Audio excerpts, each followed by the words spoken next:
Jungle.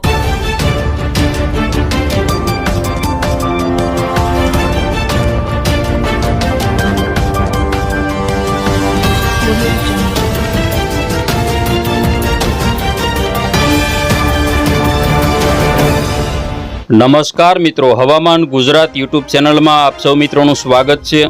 અત્યારે સમય થયો છે 10:30 પછીનો, ત્યારે લાઈવ અપડેટ જોવાની છે વાવાઝોડું ક્યાં પહોંચ્યું છે, વાવાઝોડાનું અત્યારે ગુજરાતથી અંતર કેટલું છે તેની સંપૂર્ણ માહિતી મેળવીએ। ચેનલમાં નવા હોય તો સબસ્ક્રાઇબ કરી લેજો।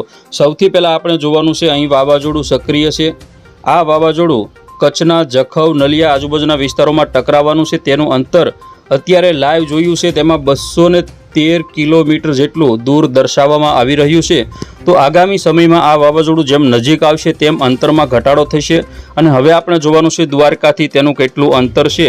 તો દ્વારકાથી તેનું જે અંતર છે તે ખાસ કરીને જોઈએ તો 184 કિલોમીટર જેટલું દર્શાવવામાં આવી રહ્યું છે। તો આગામી સમયમાં આ વાવાઝોડું ઓખાથી 184 કિલોમીટર જેટલું દૂર ગણી શકાય। તો ભારે વરસાદની શક્યતાઓ હવે બપોર પછીના સમયે કેટલાક વિસ્તારોમાં જોવા મળશે।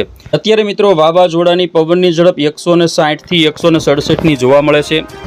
આગામી સમયમાં આ વાવાઝોડું ધીમે ધીમે આગળ વધશે। આજ સાંજ સુધીમાં ઘણું બધું તે અંતર કાપશે।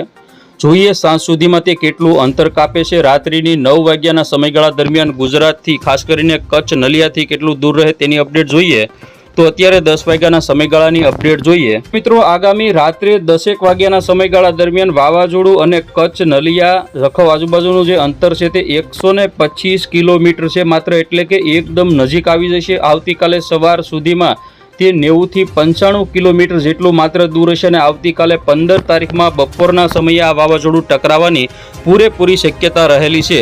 જોઈએ વાવાઝોડું કઈ રીતે આગળ વધી શકે અને 15 તારીખમાં ટકરાઈ શકે।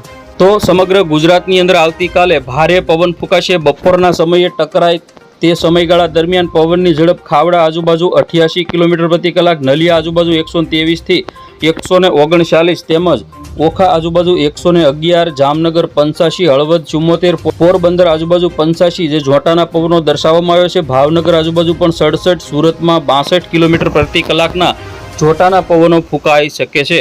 જોઈએ આગામી સમયમાં વાવાઝોડું ધીમે ધીમે આગળ વધી અને ગુજરાતને પાર કરશે ત્યારે ગુજરાતના જે ઘણા બધા વિસ્તારો છે જેમાં ભારે પવન ફૂંકાશે અને અતિ ભારે વરસાદ કચ્છ જિલ્લામાં દેવભૂમિ દ્વારકા, જામનગર, મોરબી પંથકની અંદર જોવા મળે તેવી સંભાવના રહેલી છે। વાવાઝોડાની આ બપોરની નવી અપડેટ છે આજની। ખાસ કરીને વાવાઝોડું ટકરાયા પછી પણ મજબૂત બની અને આગળ વધવાનું છે। રાજસ્થાનની અંદર તેની અસર જોવા મળશે જે 16 તારીખ અને 17 તારીખમાં ત્યાં પણ ભારે પવન ફૂંકાશે અને ગુજરાતના કચ્છ, ઉત્તર ગુજરાતમાં ભારે વરસાદની પણ આગાહી કરવામાં આવેલી છે। હવે જોઈએ અત્યારે વરસાદ કયા વિસ્તારમાં પડી શકે। તો અત્યારના સમયે વરસાદ ખાસ કરીને કચ્છના વિસ્તારો તેમજ દરિયા કિનારાના સૌરાષ્ટ્રના અને દક્ષિણ ગુજરાતના વિસ્તારોમાં વરસાદની શક્યતા રહેલી છે। આવતીકાલની અપડેટ જોઈએ તો આવતીકાલે પણ ગુજરાતના મોટાભાગના વિસ્તારો જેમાં કચ્છના તમામ વિસ્તારોમાં ભારે વરસાદ પડશે તો સૌરાષ્ટ્રના વિસ્તારોમાં પણ હળવાથી મધ્યમ વરસાદની સંભાવના રહેલી છે। જોઈએ આગામી સમયમાં આવતીકાલે વરસાદના દ્રશ્યો કેવા જોવા મળી શકે। આજે અને ગઈકાલે પણ વરસાદ વરસ્યો હતો। 15 તારીખ અને 16 તારીખમાં કેટલાક વિસ્તારોમાં ભારેથી અતિ ભારે વરસાદ કચ્છ, દેવભૂમિ દ્વારકા, જામનગરમાં પડવાની શક્યતા રહેલી છે। આવતીકાલે 15 તારીખમાં રાત્રિના સમયે ખાસ કરીને ખાવડા, નલિયા, ગાંધીધામ, હળવદ, જામનગર, તરો, દેવભૂમિ દ્વારકા આ બધા ભાગોની અંદર સૌથી વધારે વરસાદ જોવા મળશે। તો 16 તારીખમાં પણ કેટલાક વિસ્તારોમાં ભારે વરસાદની સંભાવના રહેલી છે। તો ખેડૂત મિત્રો, આ હતા અત્યારના મહત્વના સમાચાર। વાવાઝોડું ક્યાં પહોંચ્યું લાઈવ અપડેટ દર કલાક 2 કલાક અપડેટ આપતા રહીશું। જોતા રહેજો હવામાન